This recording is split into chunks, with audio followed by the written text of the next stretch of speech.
Here's a good question that I got. It's about blame. Is it wrong to blame somebody even, when they were wrong? Blame is a little bit too harsh, actually, in a way.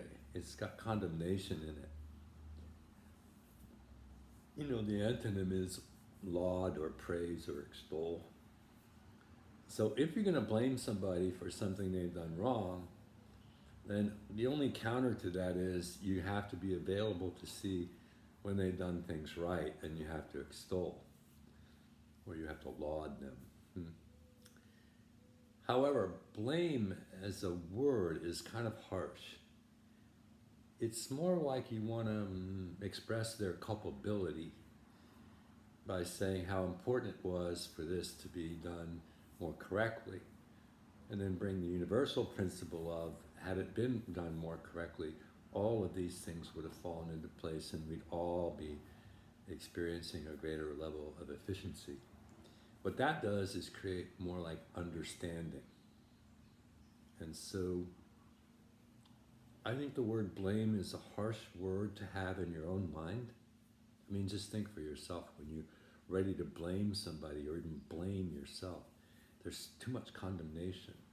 And once there's condemnation, what we do is give whatever it is that we're blaming, we give it power, more power. It's hard to have it become distilled. So I think, and we all know that, we do it all the time, especially to ourselves. So you want to start with any time the notion or sense or feeling of blame comes, it's more like you want to incorporate some kind of understanding. Many people do things and they're mistaken. Mistaken. They make mistakes. It's actually rare that people do something intentionally to sabotage something. So blame might be too harsh. And if you're going to blame because someone's wrong or has done something wrong or incorrect, you have to be ready to extol and laud when there's something that's done correctly.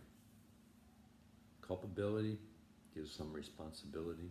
That's good. There's more understanding there. Yeah. You guys know. You can feel it. Blame gives you a kind of almost a physiological rush that's not that comfortable for anybody. So I would limit the nature of blame, meaning that the linguistic, verbally expressing it in a certain way that feels harsh, and express it in order to instill or create responsibility and culpability and give a big picture.